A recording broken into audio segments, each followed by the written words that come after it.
नमस्कार. आज 23 मार्च 2026 वार आहे सोमवार. लोकसत्ता वृत्तपत्र विश्लेषणमध्ये आपलं स्वागत आहे. आजचा द हिंदू थोडंसं लेट येईल व तो द हिंदू आपण उद्या कव्हर करणार आहोत. व कालचा द हिंदू आपण कालच्याच वृत्तपत्र विश्लेषणमध्ये कव्हर केलेला होता. त्यानिमित्ताने फक्त आपण आज लोकसत्ता वृत्तपत्र पाहत आहोत. व काळजी नका करू, अगदीच एक बातमी फक्त महत्त्वाची होती जी की आपण पूर्वीच कव्हर केलेली आहे.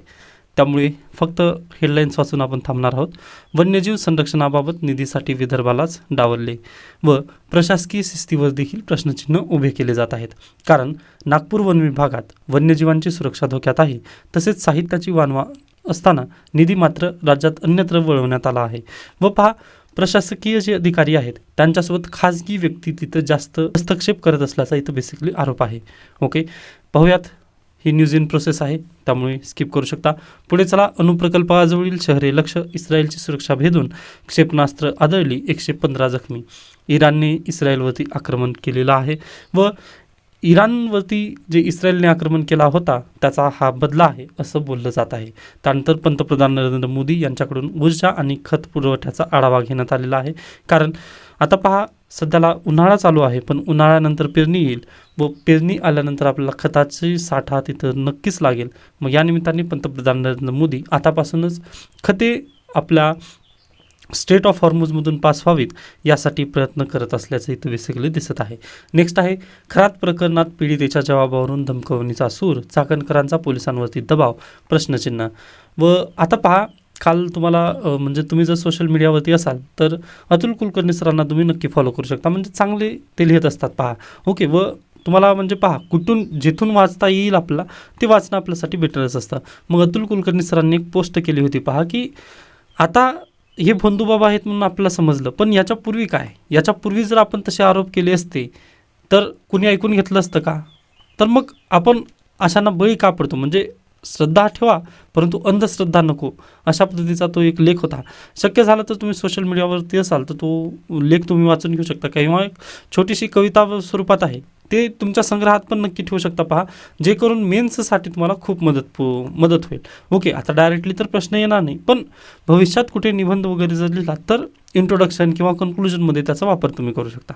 ओके, बाकी ही न्यूज आपल्यासाठी गरजेची नाही आहे पहा, असे प्रश्न वगैरे विचारले जाणार नाहीत. त्यामुळे पुढे चला. JEE मुख्य परीक्षा 2 एप्रिलपासून. ओके, त्याच्यानंतर पहा, अन्य बातम्या सगळं तेच दिलेलं आहे, बंधुबाब प्रकरण वगैरे, म्हणजे सगळीकडे तेच आहे. त्यामुळे अगदीच पुढे जायचं आहे आपल्याला. ट्रम्प इराणच्या एकमेकांना धमक्या, ऊर्जा प्रकल्प पायाभूत सुविधांना लक्ष करण्याचे इशारे. हे सर्व स्किप करा. एकदाच इराण आणि म्हणजे जे वॉर चालू झालेलं आहे त्यांचं नेमकं प्रॉब्लेम काय आहे हे एकदा वाचून घेतलात, मोर दॅन सफिशियंट आहे. डेली आपल्याला गरजेचं नसतात पहा बातम्या. पुढे चला. पंतप्रधान नरेंद्र मोदी यांनी रेकॉर्ड मोडलेला आहे म्हणजे कार्यालयात काम करण्याचा. पण पहा, असा प्रश्न UPSC वगैरे विचारत नाही, त्यामुळे ती पण मी स्किप केलेला आहे. नेक्स्ट आहे, समाधान हीच समस्या. आता एक केस स्टडी इथं देण्यात आलेली आहे पहा. दुर्गा शक्ती नागपाल, तुम्ही नाव ऐकून असाल किंवा कदाचित हे नाव तुम्ही ऐकलं नसताल तर पहा, उत्तर प्रदेश कॅडरच्या IAS आहेत दुर्गा शक्ती नागपाल. तर 2013मध्ये यांनी वाळू माफिया यांच्या विरोधात एक मोहीम छेडली व वाळू माफिया यांना अटक करत असताना त्यांच्यावरती आक्रमणं झालीच पहा. यासोबतच उत्तर प्रदेश सरकारने 2013मध्ये त्यांना सस्पेंड केलं. यावर भारतीय इतिहासात प्रथमच पहा, एका IAS अधिकाऱ्याला सस्पेन्शन केल्यानंतर लगेच जनतेने विरोध केला की यांचं सस्पेन्शन रोखलं जावं व त्यांना परत सर्व्हिसमध्ये घेण्यात यावं. यासाठी पहा, जनतेने त्यासोबतच जे IAS असोसिएशन असतं त्या सर्वांनी प्रयत्न केले व 2013मध्ये परत त्यांना पहा सर्व्हिसमध्ये घेण्यात आलं व अगदीच त्यांना परत प्रमोशन करून त्यांना कानपूर येथे म्हणजे प्रमोटेड करण्यात आलं. ओके, म्हणजे ही केस स्टडी आहे दुर्गा शक्ती नागपाल यांची. तर अगदीच वाळू माफियांच्या विरोधात त्यांनी काम करत असताना त्यांना थोडेसे प्रॉब्लेमला फेस करावे लागले, पण जनतेचा साथ तिथं नक्कीच त्यांच्यासोबत होता. मग यामधून आपण काय शिकलो तर अगदी ज्यावेळेस तुम्ही पण काम करणार आहात त्यावेळेस जनतेची साथ तुम्हाला घ्यायची आहे. म्हणजे अंमलबजावणी करत असताना ना जनतासोबत जर असली तुमच्या तर नक्कीच त्याचा बेनिफिट तुम्हाला नक्की होऊ शकतो व रूल ऑफ लॉ तुम्ही चांगल्या पद्धतीने काम करू शकता.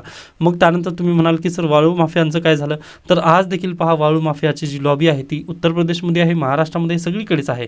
पण दुर्गा शक्ती नागपाल यांनी ते काम किंवा वाळू माफिया रोखण्याचं काम त्यांनी पुरवठा केलेलं होतं. त्यानंतर हे जे आर्टिकल आलं आहे तो गंगा नदी संदर्भात आहे.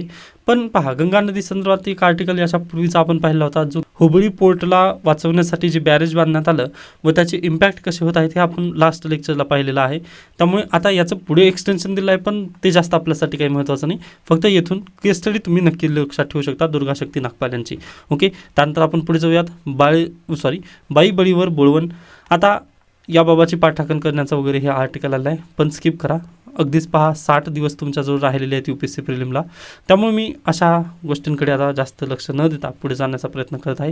त्यानंतर तिकडे इराण युद्ध, संसदेत भयान शांतता, विरोधक का शांत आहेत याबद्दलचा हा आर्टिकल आहे, पण असा प्रश्न UPSC विचारण्याने स्किप करू शकता. त्यानंतर जी मी महत्त्वाची बातमी बोलत होतो ती ही आहे राईट टू एज्युकेशन ॲक्टबद्दल. ओके, व राईट टू एज्युकेशन ॲक्ट याच्यापूर्वीच आपण ही चर्चेला घेतलेला होता व आपल्या मॅगझिनमध्ये पण याला मी इन्क्लूड केलेलं आहे. ओके, तर शक्य झालं तर सर्वांनी राईट टू एज्युकेशन ॲक्ट याच्यापूर्वीचे व्हिडिओ माझे पाहून घेऊ शकता, त्यामधून तुम्हाला हे संपूर्ण समजून जाईल. आता परत आपण याच्याकडे डिस्कस करायचं नाही. व त्यानंतर शेवटची बातमी आहे पहा, हर्षवर्धन दुसऱ्यांदा महाराष्ट्र केसरी. 68वा महाराष्ट्र केसरीचा किताब किंवा 7 वर्षांनी नाशिकच्या हर्षवर्धन सदगीर यांनी दुसऱ्या महाराष्ट्र केसरीचा प्रतिष्ठेचा किताब दुसऱ्यांदा पटकावलेला आहे व 68वा महाराष्ट्र केसरीचा किताब हा होता. ओके, हा पॉईंट लक्षात ठेवा, परीक्षेला डायरेक्टली प्रश्न येऊ शकतो सरळ सेवा कंबाईन परीक्षांना. ओके, तर अशा पद्धतीने आजचा लोकसत्ता संपतो. त्यानंतर आजचं जे द हिंदू आहे, द हिंदूची PDF मी तुम्हाला आज पाठवण्याचा प्रयत्न करेन टेलिग्रामवरती. बाकी त्याचं विश्लेषण जे आहे ते उद्याच्या लेक्चरमध्ये पाहणार आहोत आपण. ओके, इथे थांबूयात. याबद्दल काही शंका, काही सजेशन असतील नक्की सांगू शकता. धन्यवाद.